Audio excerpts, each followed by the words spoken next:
Hello जी, नमस्ते। कैसे हैं आप? आज के सेशन में हम बात करेंगे विवाह, सप्तम भाव, दशा, दारा कारक सब चीज़ों के बारे में। अंततः ये समझेंगे कि कौन सी दशा आपके जीवन में संबंध लेके आती है और कौन सी दशा आपके रिश्तों की परीक्षा करती है। जब भी हम विवाह की बात करते हैं तो अधिकांश लोग विवाह को प्रिडिक्ट करते हैं सप्तम भाव को देखकर, जो कि वास्तविक रूप से सही नहीं है, क्योंकि विवाह केवल सप्तम भाव से नहीं होता। विवाह तब होता है जब आपकी दशा उस व्यक्ति को जीवन में प्रवेश कराने के लिए तैयार हो जाती है। कुंडली एक संभावना है, लेकिन दशा उस संभावना को वास्तविकता में कन्वर्ट करती है। इसीलिए विवाह और रिश्तों का अध्ययन करते समय सबसे पहला प्रश्न होना चाहिए कि इस समय कौन सी दशा चल रही है। आंसर आपके पास है। आपको अपनी बर्थ डिटेल्स किसी भी सॉफ्टवेयर में डालनी है और यहाँ पर आपको दशा का ब्रैकेट मिल जाएगा। आपको ये देखना है कि किस महादशा में आप हैं, किस अंतदशा में आप हैं, क्योंकि यही दोनों आपके रिलेशनशिप के डायनामिक्स को प्रभावित करने वाली मूल दशाएं हैं। कई बार आप देखेंगे कि चार्ट में योग तो बहुत अच्छे हैं संबंध बनने के, लेकिन वो दशाएं ही नहीं आई जिनके माध्यम से वो योग बन रहे थे। इस वजह से अच्छे योग होने के बावजूद भी व्यक्ति अभी तक संबंधों की तलाश कर रहा है, जिसे मैं प्री मैरिज कहता हूँ। और दूसरा कि भाई आपकी महादशा ही ऐसी चल रही है, वो इतनी शक्तिशाली है, इतनी कैपेबल है, इतनी पावरफुल है कि हर व्यक्ति आपके आसपास बना रहना चाहता है। इस वजह से आपके विवाह के योग तो बहुत खराब है, लेकिन क्योंकि आपकी महादशा में शक्ति बहुत ज़्यादा है, इस वजह से लोग आपकी तरफ खींचे चले आ रहे हैं, आपको प्रपोजल्स मिल रहे हैं। और तीसरे वो संबंध होते हैं जिनमें कार्मिक रिलेशनशिप्स केवल दशाओं या फिर ट्रांजिट के माध्यम से बनते हैं। हम ये भी समझेंगे, बस आपको वो समय ध्यान रखना है कि इस समय मेरे जीवन में कार्मिक संबंध आया था। अब आप ये बताइए कि ये पॉजिटिव है, नेगेटिव है। कुछ नहीं करना है, बहुत चीज़ें नहीं देखनी है, बस उस दशा का आकलन आपको करना है, जिससे एक अंडरस्टैंडिंग आप स्वयं बना लेंगे। आपको किसी और एस्ट्रोलॉजर की सॉफ्टवेयर की आवश्यकता नहीं होगी। आज हम बात करेंगे पहला प्री मैरिज से कि भाई कम से कम संबंध पहले बने तो सही। संबंध किस वजह से बनता है, किस प्लैनेट से बनता है, किस दशा में बनता है। आपको पता है जैमिनी ज्योतिष में दारा कारक सबसे महत्वपूर्ण संकेतक है जो आपके रिलेशनशिप को डिफाइन करता है। आपके दारा कारक का जो नक्षत्र स्वामी है ना, वो आपके जीवन में संबंध लाने की कोशिश करता है। तो पहले आपको लोकेट करना है आपकी दारा कारक को, वो ग्रह जिसकी डिग्री सबसे कम है बिकम से और दारा कारक, और उसके बाद देखना है कि आपका दारा कारक किस नक्षत्र में बैठा हुआ है। इस नक्षत्र स्वामी की जब भी दशा आएगी, चाहे वो महादशा हो या अंतदशा हो या इवन प्रत्यंत दशा हो, वो आपके जीवन में किसी संबंध को स्थापित करने की पूरी कोशिश करेगी। कि नक्षत्र ही वो ऊर्जा है जो आपके जीवन में किसी भी चीज़ को मैनिफेस्ट करवाते हैं। तो दारा कारक जो कि बता रहा था आपके रिलेशनशिप के बारे में, जब बात आती है उसके मैनिफेस्ट होने में, तब आपको दारा कारक के नक्षत्र स्वामी को देखना होगा, तब आपको उसके ऊपर ध्यान देना होगा, क्योंकि वही आपको बताएगा कि इस दशा में, इस टाइम पे, इस प्लैनेट के माध्यम से आपके जीवन में कोई संबंध आने वाला है। अब कई लोगों के जीवन में हमेशा ही कार्मिक संबंध आते हैं। अगर आपका दारा कारक बैठा ही केतु के नक्षत्र में है तो ये बार बार आपके जीवन में कार्मिक संबंध लाएगा। अगर आपका दारा कारक बैठा है वीनस के नक्षत्र में तो ये बार बार आपके जीवन में सौभाग्यशाली संबंधों को लेके आएगा, और आप अपने पार्टनर से या जीवन साथी से मिलेंगे भी उसी जगह जहाँ पर वो नक्षत्र स्वामी अपना प्रभाव बिखेर रहा होगा। जैसे अगर किसी का दारा कारक केतु के नक्षत्र में बैठा हुआ है तो स्ट्रॉन्ग चांसेस हैं कि आप अपने जीवन साथी से तब मिलें या कोई व्यक्ति तब आपके जीवन में आए जब आप बहुत ज़्यादा केतु जैसा महसूस कर रहे हैं, जैसे अलोन है, आइसोलेटेड हैं, डिटैच हैं, परेशान हैं, थोड़े डिस्टर्ब हैं, और आप देखते हैं कि बूम, मैं किसी रिलेशन या संबंध का पार्ट बन गया अनजाने में ही। तो ऐसा क्यों होता है, इसके पीछे का आंसर मुझे लगता है अब आपको पता होना चाहिए कि दारा कारक का नक्षत्र स्वामी हमारे जीवन में संबंध लेके आता है। इवन कई बार तो आप दारा कारक या दारा कारक के नक्षत्र स्वामी की सीधी सीधी दशाओं में हस्तक्षेप देखेंगे जिस दिन व्यक्ति का विवाह हुआ। जी हाँ, जैसे विवाह होता है ना कि भाई ये विवाह की टाइमिंग है कि जुलाई में होगा या अगस्त के अंदर होगा, आप देखेंगे कि जैसे ही दारा कारक की प्रत्यंतर दशा आती है, उसके नक्षत्र स्वामी की प्रत्यंतर दशा आती है, तो उसका सीधा प्रभाव या इन्फ्लुएंस हमें विवाह के अंदर पड़ता हुआ, आता हुआ दिखाई देना शुरू हो जाता है। अब दूसरी बात है, कई बार यह दशा जीवन साथी को लेकर आती है, कई बार एक ऐसा व्यक्ति लेकर आती है जो आपको विवाह के लिए मानसिक रूप से तैयार करे। जी हाँ, कई बार ऐसा भी होता है कि दारा कारक के नक्षत्र स्वामी में जिस व्यक्ति से आप मिलते हैं वो आपके मन में विवाह को लेकर के नए नए आयाम जागृत कर देता है। मैंने ऐसे बहुत केस देखे हैं जिसमें कि व्यक्ति ने पहले ही कह दिया कि भाई मुझे मैरिज में जाना ही नहीं है, फैमिली ये सेइंग कि भाई मैरिज ही नहीं करेगा ये व्यक्ति तो। एंड दारा कारक के नक्षत्र स्वामी की दशा आती है, अंतर्दशा में उसका इन्फ्लुएंस आता है एंड बूम एक ऐसा रिलेशन बनता है जिसकी वजह से व्यक्ति का इंटरेस्ट धीरे धीरे मैरिज में आ जाता है। तो आप हमेशा ये नहीं कह सकते कि उससे रिलेशनशिप ही बनेगा, आप ये कह सकते हैं कि हाँ कोई फ्रेंडशिप हो सकती है, कोई कंपेनियनशिप हो सकती है, कोई जीवन साथी जैसा व्यक्ति आपकी लाइफ में प्रवेश कर सकता है। अगर हम दारा कारक की बात कर रहे हैं तो सप्तमेश को तो इग्नोर नहीं किया जा सकता ना। तो एक बहुत शक्तिशाली ऊर्जा आपको देखने को मिलेगी आपके सप्तमेश के अंदर। जी हाँ, सप्तमेश से अंततः हम विवाह को प्रिडिक्ट करते हैं। तो जब आप अपने सप्तमेश को देखेंगे, उसके नक्षत्र स्वामी को देखेंगे, तो वो भी इंडिकेट करेगा कि इस पर्टिकुलर दशा या अंतर्दशा में आपके जीवन में कोई व्यक्ति आ सकता है। अब जब मैं दशा अंतर्दशा कहता हूँ तो बेसिकली मेरा सजेशन है या कहने का तात्पर्य है कि आपको अंतर्दशा और प्रत्यंतर इन दो जगह ही इस कॉन्सेप्ट को अप्लाई करना है। ऐसा नहीं कि उस नक्षत्र स्वामी की महादशा चल रही है तो पूरी महादशा में ही मेरे जीवन में व्यक्ति आते रहेंगे। डेफिनेटली वो थीम बन जाएगा, आपके मन में उस चीज़ के बारे में विचार बहुत चलेंगे कि बार बार मेरी लाइफ में लोग आने चाहिए, ऐसे थीम बनने लग जाएंगे। लेकिन व्यक्ति तब आएगा, इवेंट तब डिलीवर होता है जब अंतर्दशा उस प्लैनेट की बेसिकली आती है। तो जो भी हम बात कर रहे हैं इन्हें अंतर्दशा सेकंड ऑफ दशा के ऊपर आपको अप्लाई करना है। आपको देखना है कि आपका सप्तमेश कौन है। जैसे कि इस कुंडली के अंदर सप्तमेश इज जुपिटर। अब जुपिटर के नक्षत्र लॉर्ड को देखिए कि जुपिटर किस नक्षत्र में बैठा हुआ है, कि Jupiter is sitting in the नक्षत्र ऑफ, कि किस प्लैनेट के नक्षत्र में जुपिटर की पोजीशन है। Let's say Jupiter sitting in the नक्षत्र ऑफ शुक्र। तो मैं बेसिकली ये कहूँगा कि जुपिटर की अंतर्दशा शायद संबंध बनवाए ना बनवाए, लेकिन जुपिटर से भी ज़्यादा संबंध बनवाने की संभावना शुक्र के पास है, क्योंकि शुक्र डायरेक्टली इनडायरेक्टली इस काम के अंदर अपना प्रभाव या दखल रखता है। तो आपको ये भी देखना है कि सप्तमेश या दारा कारक से ज़्यादा महत्व उनके नक्षत्र स्वामियों का है, क्योंकि हम बात कर रहे हैं किसी चीज़ के मैनिफेस्ट होने की, कि ये मैनिफेस्ट कब होगा। अब यहाँ बहुत लोगों को जो कन्फ्यूज़न था कि महादशा में देखूँ या अंतर्दशा में देखूँ, तो मैंने आपको जो कन्फ्यूज़न है वो भी क्लियर करने की कोशिश करी है कि बेसिकली आपको इस चीज़ को अंतर्दशा में देखना है। तीसरा एक कॉन्सेप्ट देखते हैं जो कि बहुत ही शानदार कॉन्सेप्ट है, और विश्वास कीजिएगा जब सप्तम भाव बहुत अच्छा हो और मैरिज बिगड़ जाए, या सप्तम भाव बहुत बेकार हो और फिर भी मैरिज अच्छी हो जाए, तो उसके पीछे का आंसर केवल इस टेक्निक से मिल पाता है। कौन सी वो टेक्निक आपने सुना होगा, दशा लगन के बारे में। जिन्होंने नहीं सुना उनको बताता हूँ कि दशा लगन का मतलब क्या है, कि हमारे पास एक लगन होती है जो आपको बर्थ के समय आपको मिली है। आपके लिए कुछ है, मेरे लिए कुछ है, किसी और के लिए वो कुछ और हो सकती है। दशा लगन कहती है कि आप जिस भी ग्रह की दशा में बैठे हुए हैं वहाँ से एक नई कुंडली बना लीजिए, क्योंकि ये जो प्लैनेट है जिसकी दशा में आप हो और महादशा में आप हो, बेसिकली वो आपकी कुंडली का या आपके जीवन का एक ड्राइवर है, कैप्टन है। उसके पर्सपेक्टिव से चीज़ों को देखने की कोशिश कीजिए। आप बचपन में कोई और पर्सपेक्टिव लेके चल रहे थे, आफ्टर 6-7 ईयर्स जैसे ही दशा चेंज होती है आपका पर्सपेक्टिव भी बदल जाता है। हम सब का पर्सपेक्टिव टाइम के अनुसार बदलता रहता है, और दशा लगन इस चीज़ का आंसर देती है कि ऐसा क्यों होता है। आपको बस अपनी कुंडली में लोकेट करना है कि मैं किस महादशा में हूँ आज के समय। उस महादशा के प्लैनेट को नोट डाउन कर लीजिए। लेट्स से कि इस कुंडली में मैं शनि महादशा में हूँ, Shani setting in second house. तो मैं क्या करूँगा, एक नया चार्ट ड्रॉ करूँगा जिसमें मैं सेकंड हाउस से सारे प्लैनेटों को रेफरेंस में रखूँगा। तो अब तक मेरे लिए जो मेरी मूल कुंडली थी उसमें सप्तम भाव मेरे विवाह का भाव था। अब मैंने देखा जब शनि से मैंने चार्ट बनाया, एक नया चार्ट बनाया, तो अष्टम भाव, मूल कुंडली का अष्टम भाव शनि से सप्तम भाव है। इस वजह से अष्टम भाव से, क्योंकि मैं शनि की दशा में हूँ, मैं विवाह की विवेचना करूँगा या उसका एनालिसिस करूँगा। आपकी कुंडली में हो सकता है कि आपका प्लैनेट जुपिटर हो जिसकी महादशा में आप हैं, और जुपिटर आपके चौथे भाव में बैठा है। तो आप कहेंगे कि चौथे भाव से सातवां कौन सा होता है, that is the 10th house of your chart. इस भाव से आपको पता लगेगा आपके विवाह के बारे में कि जुपिटर जो है वो विवाह को किस पर्सपेक्टिव से देखता है। जिस तरह जुपिटर उस पर्सपेक्टिव या फिर अप्रोच से देखेगा, वैसे ही आप भी देखना शुरू कर देंगे। मान लीजिए जुपिटर कह रहा है कि मेरी दशा में विवाह जो है वो सिक्योर है, अच्छा है, तो आप कहेंगे ठीक है, इस पूरी जुपिटर की दशा में हमको ना एंजॉय द मैरिटल लाइफ। और अगर वहीं जुपिटर कहेगा कि नहीं, मेरे लिए विवाह इज़ नॉट गुड, हो सकता है बचपन में आपके लिए बहुत अच्छा था बट मेरे लिए अच्छा नहीं है, तो जुपिटर के प्लानिटरी टाइम पीरियड में उसकी दशा में गोना फील कि चीज़ें उतनी अच्छी नहीं चल रही हैं जितनी चलनी चाहिए थी या होनी चाहिए थी। तो ये दशा लगन का पर्सपेक्टिव है।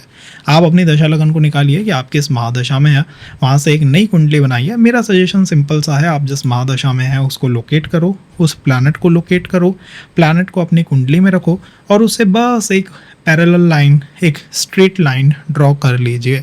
अगर आपका वही प्लैनेट एमडी का लॉर्ड 5th हाउस में बैठा हुआ है तो आपको देखना है अपने 11th हाउस को। अगर वो 6th में बैठा हुआ है तो अपने 12th हाउस को, कि मेरा 12th हाउस कैसा है। अगर 12th हाउस बहुत अच्छा है, इट मीन्स कि उस महादशा में आपको मैरिटल लाइफ को लेके वरिड होने की नीड नहीं है। और अगर वही 12th हाउस अफ्लिक्टेड है, पीड़ित है, 12th लॉर्ड अफ्लिक्टेड या पीड़ित है, तो वो प्लैनेट अपनी महादशा में विवाह का जो पर्सपेक्टिव है उसे अच्छा नहीं मानता, नहीं रखता और आपको भी मैरिटल ब्लिस देने में थोड़ी वो समस्या दे सकता है। तो ये 3 डिफरेंट पर्सपेक्टिव हैं जो हमने प्री मैरिज के लिए यहाँ पे देखे हैं। अब हम बात करते हैं कार्मिक संबंधों की। लोग मुझसे पूछते हैं कि ये संबंध कार्मिक है या नहीं। मैं तो बहुत सारे प्रिंसिपल लगा चुका हूँ लेकिन अभी भी उलझा हुआ हूँ, तो उलझन को सुलझाते हैं। हम देखेंगे कार्मिक संबंध। आप पास्ट सेशन में देख सकते हो कि कार्मिक संबंध क्या होते हैं, कैसे बनते हैं एंड ऑल। अब बात है कि एक इजी टेक्निक से कैसे देखा जाए कि ये संबंध कार्मिक संबंध है या नहीं है।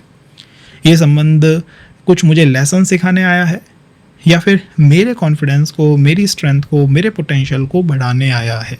ये व्यक्ति मेरे जीवन में आया है क्या करने के लिए आया है। अगर हमें इन चीज़ों को समझना है तो डेफिनेटली हमें कार्मिक संबंध, कार्मिक रिलेशनशिप को ही अनलॉक करना पड़ेगा। कार्मिक रिलेशंस क्यों बनते हैं, बहुत सारे तरीके हैं, बट बेसिकली दारा कारक राहु, शनि या कोई वक्री ग्रह जब भी ये सक्रिय होते हैं या इनका कोई इन्फ्लुएंस आपके मैरिज मेकिंग प्लैनेट्स के ऊपर, 7th हाउस सप्तमेश के ऊपर पड़ता है, तब हम किसी कार्मिक संबंध का पार्ट बन जाते हैं। आपको पता है आपकी कुंडली में आपका जो वक्री प्लैनेट है, रेट्रोग्रेड प्लैनेट है, जब भी उसकी अंतर्दशा आएगी और अगर उसकी अंतर्दशा में आप किसी व्यक्ति से मिले हो तो कंफर्म मैं कह सकता हूँ कि ये संबंध एक कार्मिक संबंध है। पहला पॉइंट ये। दूसरा पॉइंट, आपका जो रेट्रोग्रेड प्लैनेट है आप उसको नोट डाउन कर लीजिए। लेट्स से मेरे चार्ट में जुपिटर इज रेट्रोग्रेड। अब मैं देखूंगा कि कौन कौन सा प्लैनेट है जो जुपिटर के नक्षत्र में बैठा है। लेट्स से सूर्य जुपिटर के नक्षत्र में बैठा है या कोई और planet, we call it moon जो है वो जुपिटर के नक्षत्र में बैठा हुआ है, शनि जुपिटर के नक्षत्र में बैठा हुआ है।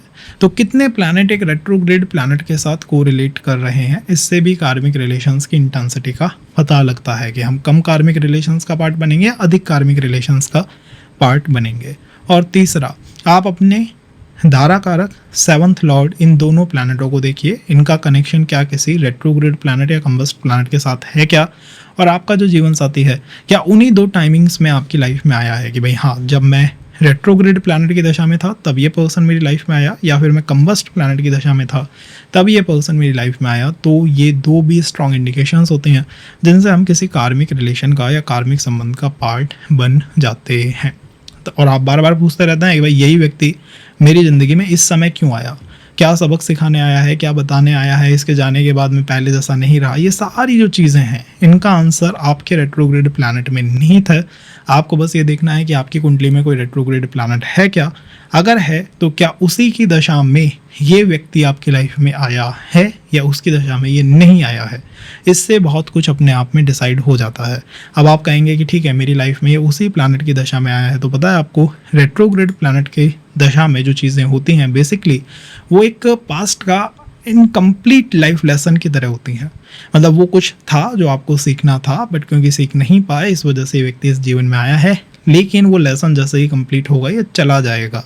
तो जो नेगेटिव कार्मिक पुल होता है या ऐसे पुल होता है कि भाई कुछ समय चला, टूटा, चला, फिर टूटा, फिर वो छोड़ के चला गया, ये तभी संभव है जब आपका संबंध किसी ऐसी टाइमिंग पे बना हो जिसमें रेट्रोग्रेड प्लैनेट की अंतर्दशा चल रही थी। पहली बात ये। और दूसरी बात कि वो व्यक्ति आपके साथ ही रहे, लंबे समय तक आपके साथ कनेक्टेड रहे और कोई लाइफ लेसन सिखाने के बाद भी आपका रिलेशन मैरिज में जाए, आगे बढ़े, बहुत बेहतर चीज़ें हों, उनके लिए आपको देखना चाहिए इन्वॉल्वमेंट ऑफ राहु और केतु। ये 2 प्लैनेट ऐसे हैं जो कि आपको किसी लंबे लॉन्ग स्ट्रेच के संबंध का पार्ट बना देते हैं। बेसिकली राहु, विश्वास आपको नहीं होगा but some areas of Punjab में राहु को ब्याहू कहा जाता है। ब्याहू मतलब लंबे समय तक अटैच करने वाला। लंबे समय तक आपको किसी के साथ जोड़ देता है। इसी से हम आते हैं राहु की दशा के बारे में। तो राहु की दशा को आप जानते हैं, ये आकर्षण की दशा है, जुनून की दशा है, लंबे समय कनेक्ट होने की दशा है और कर्मों की दशा है। राहु बेसिकली सामान्य तरीके से कोई रिश्ते नहीं बनाता। राहु ऐसे संबंध बनाता है जो बहुत एक्सट्रीम हो, जिनमें आकर्षण बहुत ज़्यादा हो, जो असामान्य परिस्थिति के हों। उम्र का अंतर हो सकता है, संस्कृति का अंतर हो सकता है, कास्ट कल्चर, मतलब आप क्या नहीं कह सकते हैं राहु के बारे में, मतलब कहते कहते मैं थक जाऊंगा। तो इसी तरह राहु है जो कि अदृश्य शक्ति है, अदृश्य पुल है, मैग्नेटिक एनर्जी है, दो लोगों को एक दूसरे की तरफ खींचता है, अट्रैक्ट करता है, कनेक्ट करता है। ये राहु की इंटेंसिटी होती है कि भाई दो लोगों को एक तरफ एक दूसरे के वो खींच लाया, कनेक्ट करवा दिया, उसने ऐसे संबंध बनवा दिया जिनकी कोई संभावना ही नहीं थी। इसको हम राहु के पार्ट के अंदर और डिटेल में कवर करेंगे। तो हमने कार्मिक रिलेशंस के बारे में समझा। अब बात आती है थर्ड, जो थोड़ी सी बेकार बात है, और वो है सेपरेशन की, कि सेपरेशन किन प्लैनेटों में होता है, डिस्टेंस किन प्लैनेटों में आती है। तो एक तो अभी मैंने आपको सेपरेशन का कार्मिक पर्सपेक्टिव से ही बताया था, जिसमें कई बार लोग होते हैं कहते हैं कि भाई रिलेशनशिप था, कुछ समय रहा, बट फिर बूम डिस्कनेक्ट हो गया, व्यक्ति मेरे जीवन से चला गया। कारण बहुत सिंपल सा है, कारण है कि रेट्रोग्रेड प्लैनेट में शायद वो संबंध बना था। और जब मैं कहता हूँ रेट्रोग्रेड प्लैनेट में, इसका मतलब है कि आपके रेट्रोग्रेड प्लैनेट की अंतर्दशा में वो संबंध बना था, मैनिफेस्ट हुआ था। या रेट्रोग्रेड प्लैनेट हम ट्रांजिट में और टेक्निक्स देखेंगे, अभी हम दशास के बारे में बात कर रहे हैं तो वहीं तक लिमिटेड रहते हैं। तो रेट्रो प्लैनेट में वो संबंध बना था। दूसरी बात है, रेट्रोग्रेड प्लैनेट के जो संबंध होता है, जैसे ही उनमें लाइफ लेसन कंप्लीट होगा, बूम एक डिस्कनेक्ट आ जाता है। ये रेट्रोग्रेड लेसन्स होते हैं हमारे चार्ट के। दूसरी बात है, नेचुरल सेपरेशन कॉजिंग प्लैनेट कौन कौन सा है। एक तो सूर्य है, एक है केतु। सूर्य भी सेपरेशन कॉजिंग है, केतु भी सेपरेशन कॉजिंग है, दोनों में फ़र्क है। केतु पूरी तरह से कट कर देता है, बेसिकली डाइसेक्ट कर देता है, दो अलग अलग हिस्से बना देता है। सूर्य पूर्ण सेपरेशन नहीं देता, सूर्य थोड़ा डिस्टेंस देगा, बट वापस संभावनाएं छोड़ेगा जिसमें आप कनेक्ट हो सकते हैं या कनेक्ट कर सकते हैं। तो राहु जहाँ पर लंबे समय तक कनेक्ट कर रहा था, सूर्य कुछ समय डिस्कनेक्ट कर सकता है, डिस्टेंस दे सकता है, और केतु कंप्लीटली डिस्कनेक्ट कर देता है। कई बार मैं देखता हूँ लोगों को कि जैसे ही केतु की अंतर्दशा या प्रत्यंतर दशा में, हम नॉट गोइंग विद द महादशा, उसमें तो थीम ही ऐसा बन जाता है कि लोग मुझे छोड़ छोड़ के जा रहे हैं। मैं जा रहा हूँ अंतर्दशा या प्रत्यंतर दशा में। जिन्हें अंतर या प्रत्यंतर नहीं पड़ा, शुरू में मैंने बताया है, एक बार चेक करिएगा। तो केतु की अंतर्दशा या प्रत्यंतर दशा में सेपरेशन एक थिंग बन जाता है। आपका रिलेशनशिप है, बहुत अच्छा चल रहा है, बट बूम केतु का टाइम आया एंड एक डिस्कनेक्ट आप होता हुआ देखेंगे। ये स्वभाव है इस प्लैनेट का, डिस्कनेक्ट कर देना। ये आपको आपकी तरफ लेके जाता है। और जब हम सूर्य की बात करते हैं तो सूर्य कहता है कि पहले स्वयं को पहचानिए, और केतु आपसे कहता है कि जिससे तुम कनेक्टेड हो, जिससे चिपके हुए हो, जिससे तुम फील कर दो कि इससे अलग हो गए तो दुनिया ही खत्म हो जाएगी, इससे भी अलग होके देखो, दुनिया इससे भी आगे है।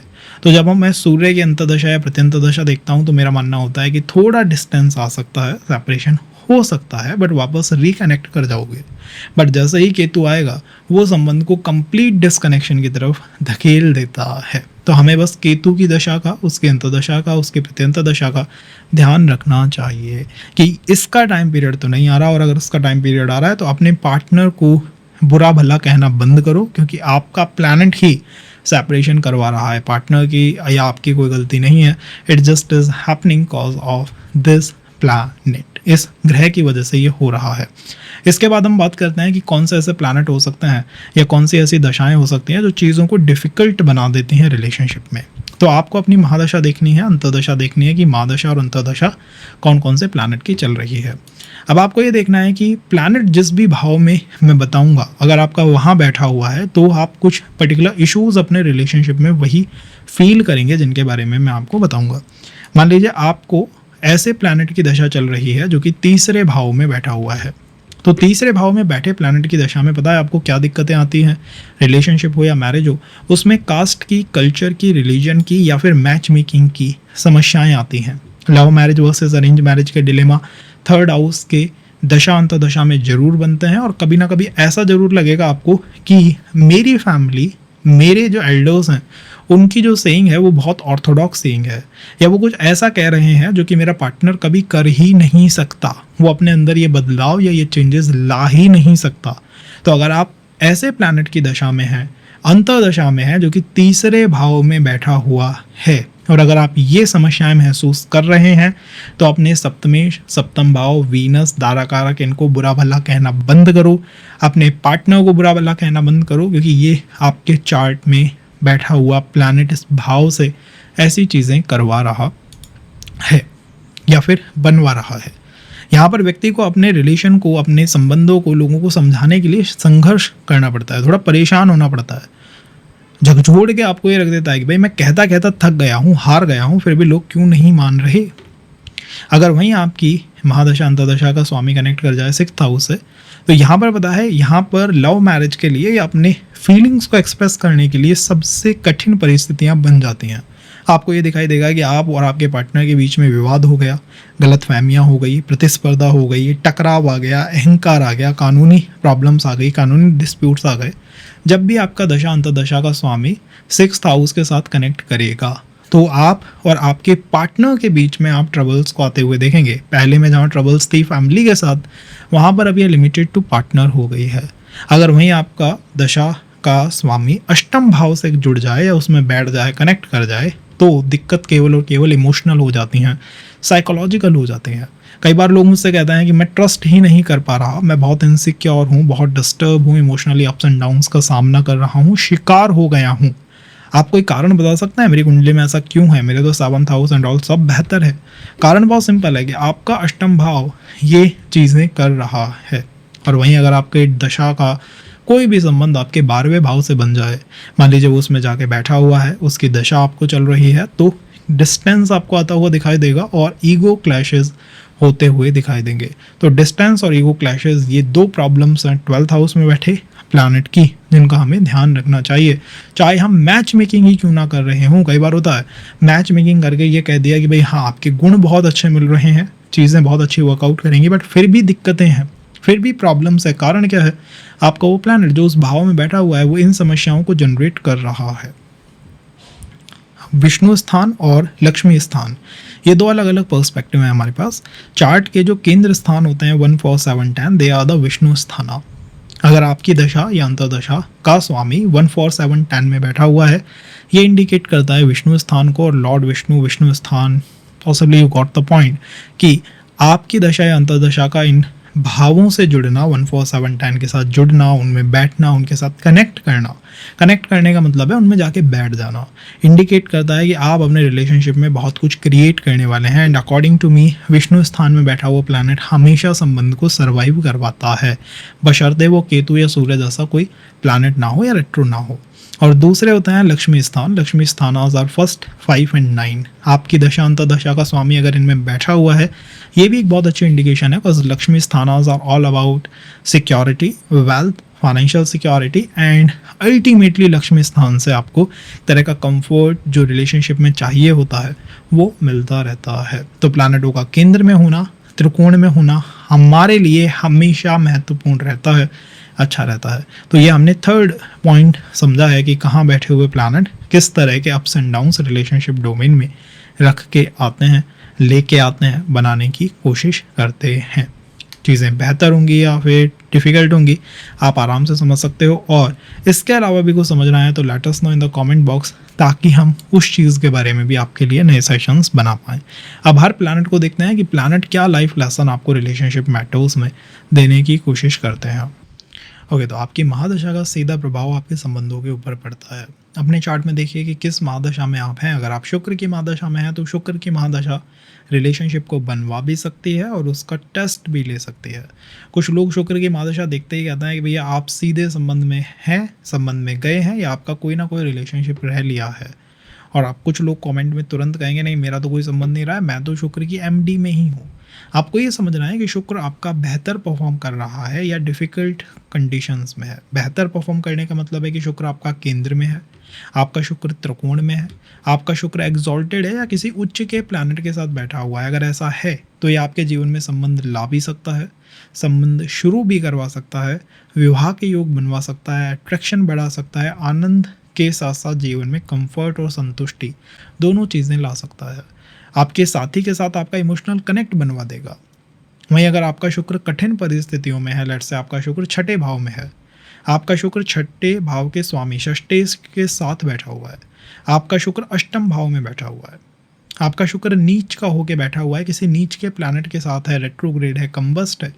रेट्रोग्रेड है तो कार्मिक रिलेशन के लिए ओके है, बट अगर रेट्रो या कंबस्ट है तब भी ये कहीं ना कहीं संबंधों में डिफिकल्टी ही क्रिएट करेगा, क्योंकि आपके पॉइंट ऑफ व्यू को, आपकी बातों को ये लोगों तक जाने ही नहीं देगा। आप महसूस करेंगे मैं कहना तो बहुत चाहता हूँ लेकिन कह नहीं पाता हूँ। ये दिक्कत भी इस प्लानट के साथ होती है। कई बार अगर ये कठिन परिस्थितियों में है तो व्यक्ति ये चाहता है कि मुझको बहुत अप्रिशिएट किया जाए, लोग मुझे पसंद करें, मैं ये चाहता हूँ। और अगर ये बहुत अच्छी स्थिति में है तो आप अपनी तरफ से दुनिया को, समाज को, लोगों को प्रेम लुटाने वाले होंगे कि भैया तुम मुझे मत पसंद करो, मैं तुम्हें पसंद कर लेता हूँ। अगर हम बात करें मंगल की महादशा की, तो मंगल की महादशा में आपको जुनून तो दिखाई देगा ही देगा, इच्छा भी दिखाई देगी और टकराव भी दिखाई देगा। मंगल मैं कहूँ रिश्तों में शांति लाते हैं नहीं, मंगल रिश्तों में एनर्जी लेके आता है। इस दशा में चीज़ें बहुत फास्ट होती हैं, बहुत तेज़ होती हैं, शुरू होती हैं बहुत जल्दी चीज़ें। और अट्रैक्शन भी आप ऐसा मानेंगे कि शनि की दशा में जहाँ चीज़ें धीमी थी, अट्रैक्शन धीमा था, समय लग रहा था हर चीज़ में, मंगल की दशा में सब कुछ फास्ट हो रहा है। और क्योंकि मंगल त्वचा के कारक हैं, फिजिकल बॉडी के मूल कारक प्लैनेट में आते हैं, तो फिजिकल अट्रैक्शन मंगल की दशा में सबसे पहले डेवलप होगा। जहाँ शुक्र में हो सकता है डिवोशन की बात होगी, मेरी तरफ तुम डिवोटेड हो या नहीं, मंगल की दशा में बात होती है फिजिकल अट्रैक्शन की बेसिकली। इसीलिए इसकी दशा में अगर ये अच्छी स्थिति में है तो आपको रिलेशनशिप में एनर्जी इन्वेस्ट करने की शक्ति मिलेगी, आप इनिशिएटिव्स ले पाएंगे। आप पार्टनर के लिए हो सकता है वेट ना कर पाएँ, लेकिन उसके जीवन में जो भी चल रहा है ना तुरंत उसको जानना चाहेंगे, डर लगना बंद हो जाएगा और फिजिकल अट्रैक्शन तो बढ़ेगा ही बढ़ेगा। भाई अगर मंगल कठिन परिस्थितियों में है, कठिन का मतलब क्या है, मंगल के लिए कठिन परिस्थिति है कि वो कमज़ोर स्थिति में है, वो नीच का हो गया या वो किसी नीच के प्लैनेट के साथ बैठा हुआ है। उसी कंडीशन में हम इसको बेकार मानेंगे, छठे आठवें भाव में नहीं। हमारे लिए तो बस ये नीच का ना हो। अगर ये नीच का है तो ज़्यादा से ज़्यादा ये कर सकता है कि आपका क्रोध बढ़ जाएगा, आप अपनी एनर्जी को सही तरह से चैनलाइज नहीं कर पाएंगे। कई बार मंगल का यही कंबस्ट होना, रेट्रो होना या डिफ़िकल्ट कंडीशंस में होना व्यक्ति को मास्टरबेशन की तरफ लेके चला जाता है। क्यों? क्योंकि एनर्जी चैनलाइजेशन बिगड़ जाएगा। तो मंगल का कहीं ना कहीं आप कह सकते हैं कि लाइफ लेसन है कि आपको पार्टनर को प्राप्त करने के लिए सही एनर्जी चैनलाइजेशन करना चाहिए। मंगल की दशा में मैं देखता हूँ कि अगर प्रॉब्लम भी आ रही है रिलेशन में, मैरिज में या संबंध में, तो वो इतनी सी होती है या लिमिटेड होती है कि भैया हमें पता ही नहीं है कि कैसे इस पर्सन के साथ डील किया जाए। मैं बहुत एनर्जेटिक हूँ, ये बहुत कोल्ड है, मैं बहुत कोल्ड हूँ, ये बहुत एनर्जेटिक है। मतलब हमेशा एक एनर्जी इम्बैलेंस आपको दिखाई देगा अगर मंगल बैड या कॉम्प्लिकेटेड परिस्थितियों में है तो। बुद्धि की दशा में क्या हो सकता है? बुद्धि की दशा में जैसा बुध है, बुद्ध मीन्स बुद्धि, तो रिश्ता दिल से कम दिमाग से अधिक चलता है। ये वो समय होता है जब बातचीत रिश्ते का आधार बनती है, communication becomes the key point.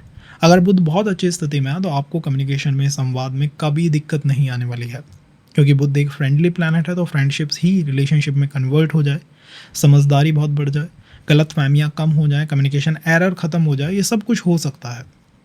और अगर यही बुध बेकार परिस्थिति में है तो फिर ये आपकी ओवर थिंकिंग बढ़ा देगा। आप हर जगह अपने इमोशंस को प्रायोरिटाइज करने लगेंगे और आपको हर चीज़ में महसूस होगा कि मुझे यूज़ किया जा रहा है। कई बार मैं देखता हूँ कि बुध की दशा में ये होता है, व्यक्ति आके आपसे कहेगा कि 2-3 साल का वो संबंध तो था, लेकिन एक्चुअल में मुझे यूटिलाइज़ किया गया, मुझे यूज़ किया गया, मुझे जो इमोशंस चाहिए थे वो कभी दिए ही नहीं गए। This all happens the time frame of Budh. Budh में ये सब होता है। तो आप अपनी चार्ट में देखिए कि आपकी दशा में बुध कैसा है। अगर है तो कहीं वो कॉम्प्लिकेटेड तो नहीं है, कहीं वो कठिन परिस्थितियों में तो नहीं है, कहीं वो कंबस्ट तो नहीं हो गया, कहीं वो नीच के किसी प्लैनेट से तो नहीं जुड़ गया। अगर है तो इन परेशानियों से थोड़ा बचना चाहिए। अगर हम बात करें चंद्रमा की, तो चंद्रमा इज़ ऑल अबाउट इमोशंस। चंद्रमा तो भावनाओं का महासागर है। तो चंद्रमा की दशा में संबंध भी भावनाओं से ही चलते हैं। जहाँ बुध बुद्धि को महत्व दे रहा था, चंद्रमा मन को महत्व देगा। चंद्रमा तो हमेशा ये खोजने में लगा रहता है कि मुझे भावनात्मक सुरक्षा किस व्यक्ति से मिलेगी। अगर चंद्रमा अच्छी स्थिति में है, अच्छी स्थिति का मतलब है कि मान लीजिए पूर्णिमा का चंद्रमा है, फुल मून है, पक्ष बल में बहुत मजबूत है, सूर्य से चंद्रमा की दूरी बहुत अधिक है, तो आप हमेशा एक अच्छे संबंध को देखेंगे भी, उसमें जाएंगे भी, और आप हमेशा प्रायोरिटाइज करेंगे कि मुझे टॉक्सिक रिलेशंस का तो पार्ट ही नहीं बनना है। मुझको नेगेटिव ऊर्जाएँ नहीं चाहिए, मैं किसी का ध्यान रखने के लिए तैयार हूँ, परिवार बनाने के लिए तैयार हूँ, लेकिन परेशान होने के लिए नहीं।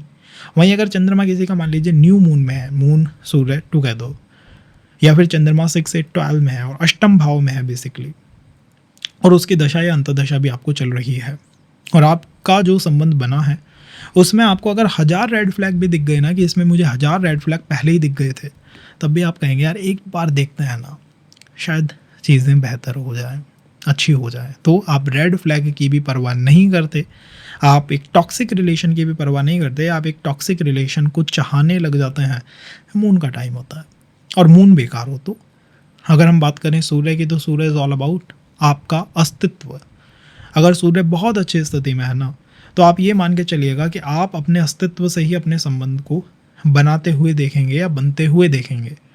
दोनों का मतलब क्या है? दोनों का मतलब है कि आप सूर्य की महादशा में हैं या सूर्य की अंतर्दशा में है, कोई व्यक्ति आपके जीवन में आया, तो आप ये फील करेंगे कि भाई मुझे और कॉन्फिडेंट होना है, और अच्छा काम करना है, और पैसे कमाने हैं, और अपना स्टेटस बढ़ाना है, ताकि मैं परिवार का भी ध्यान रख पाऊँ। कर्तव्य, सूर्य इज़ ऑल अबाउट रिस्पॉन्सिबिलिटी या कर्तव्य, वो भी कर पाऊँ और चीज़ें भी बेहतर कर पाऊँ। तो सूर्य की अच्छी स्थिति में तो ये होगा, मतलब उच्च के सूर्य हैं, अच्छे भावों में बैठे हुए हैं।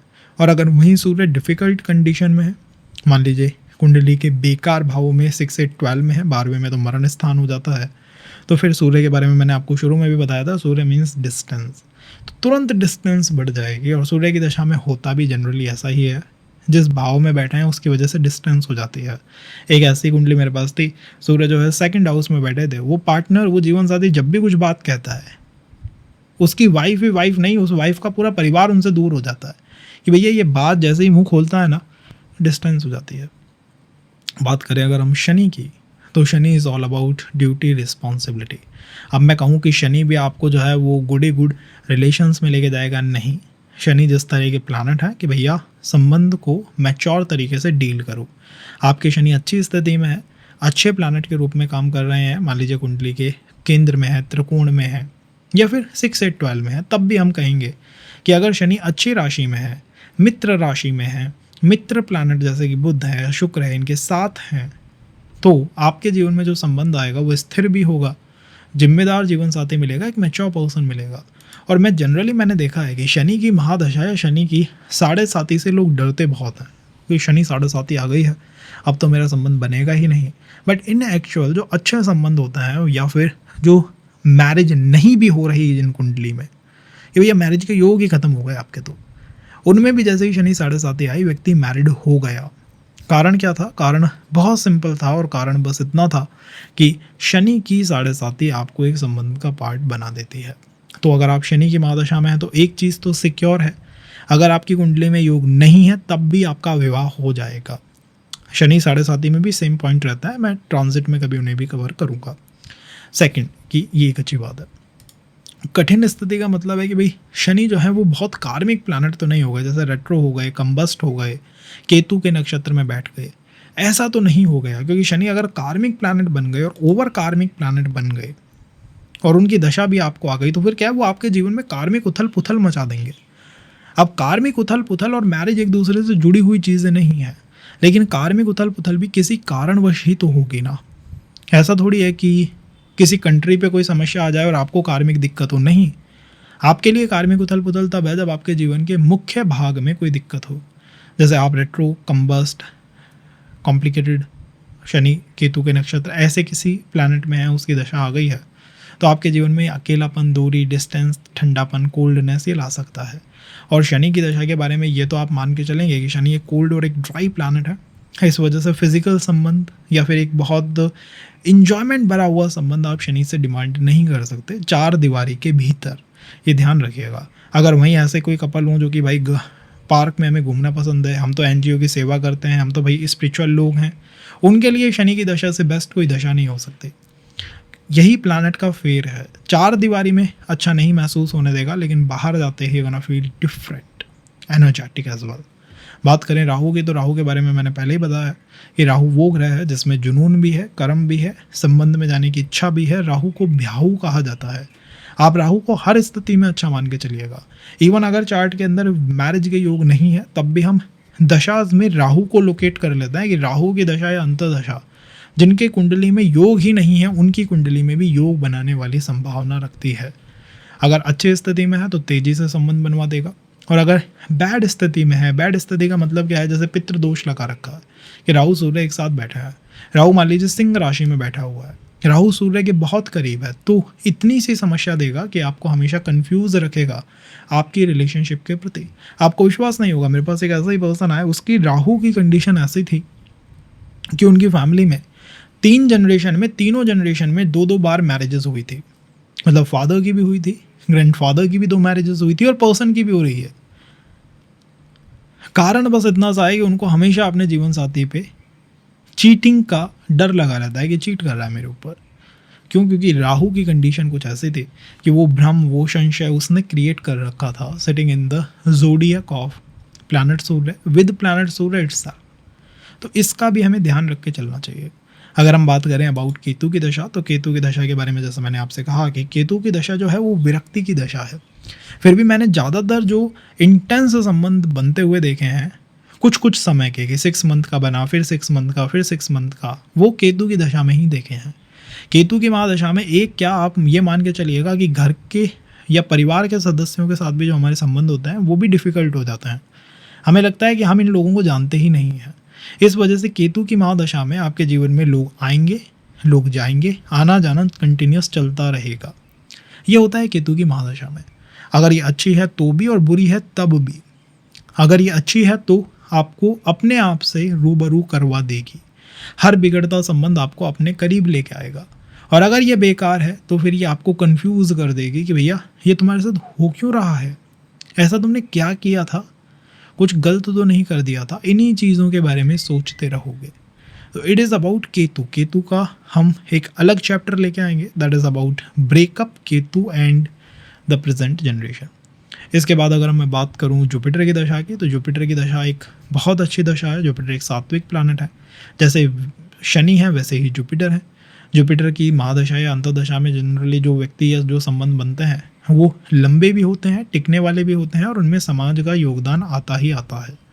हाँ, अगर जुपिटर आपके बेकार स्थिति में है, जैसे नीच के हो गए, जैसे वक्री हो गए, जैसे अस्त हो गए, तो क्या दिक्कतें होंगी? दिक्कत बस 2 या 3 होंगी। जुपिटर एक ऐसे प्लैनेट है जो ओवर काम करते हैं। ओवर कई बार क्या होता है, नीच के या कमज़ोर जुपिटर में व्यक्ति ओवर ऑप्टिमिस्टिक हो जाता है हर चीज़ के प्रति। आपके जुपिटर इस तरह ऑप्टिमिस्टिक हूँ साहब, मैं बहुत ज़्यादा ऑप्टिमिस्टिक हो जाता हूँ किसी चीज़ के प्रति, ये एक परेशानी हो गई। तो 1 या 2 ऐसी ही परेशानियां हमें जुपिटर में देखने को मिलती हैं। इससे ज़्यादा मेरा मानना है कि जुपिटर भी संबंधों को डिफ़िकल्ट नहीं करते जब तक वो तीसरे भाव में बैठे हुए ना हो। हाँ, अगर वो तीसरे भाव में है, तीसरे भाव से उन्होंने संबंध बना रखा है, तो वो संबंधों में थोड़ी डिफ़िकल्टी बढ़ा सकते हैं। बस इतना मैं कह सकता हूँ अबाउट टुडेज सेशन कि हमने रिलेशन कब आता है, कौन से प्लैनेट में क्या होता है, pre marriage, post marriage, between marriage, कार्मिक मैरिज, इन सब चीज़ों को देखा है, आपकी दशा के प्लैनेट को देखने की कोशिश करी है। तो यहीं पे रखते हैं आज के सेशन को। और कुछ समय से आपने देखा होगा कि हमारे जो सेशंस हैं वो कंटिन्यू नहीं आ पा रहे हैं। रीज़न कुछ ऐसा रहा कि फैमिली में एक मिसहैप हुआ। हमारे अंकल जो हैं वो, आप समझ सकते हैं कि उनके साथ क्या हुआ, मतलब देहांत अंकल का। तो ये एक कठिन समय रहा हमारे ऊपर भी, पूरी फैमिली के ऊपर भी। कुछ लोगों ने बहुत हमारा सपोर्ट करा है, सहायता करी है, समर्थन करा है। कोशिश करेंगे कि जल्दी से जल्दी जो है चीज़ों को बैक टू नॉर्मल लाने की कोशिश करें। आपके साथ उसी एनर्जी, उसी इंटेंसिटी के साथ जुड़ने की कोशिश करें। आप भी हमारे साथ कनेक्ट करने की कोशिश कीजिएगा। कुछ भी इधर उधर रहता है तो थोड़ा सा चला लीजिएगा, माफ़ कीजिएगा। और कमेंट के अंदर ज़रूर बताइएगा कि आपका पॉइंट ऑफ व्यू क्या है, आप क्या देखते हैं, क्या सोचते हैं चीज़ों के बारे में। और आपके समर्थन की हमें नीड डेफिनेटली रहेगी, बहुत ज़्यादा रहेगी। तो इसी के साथ ये एक नया सेशन है जो आपको मिला है, जो पुराने थे वो सब रिकॉर्डेड थे। This is a new session we are doing for you guys only. And उम्मीद करता हूँ आपको पसंद आया हो। कुछ भी अपडेट करना है, let us know in the comment box. Be in touch. Thank you.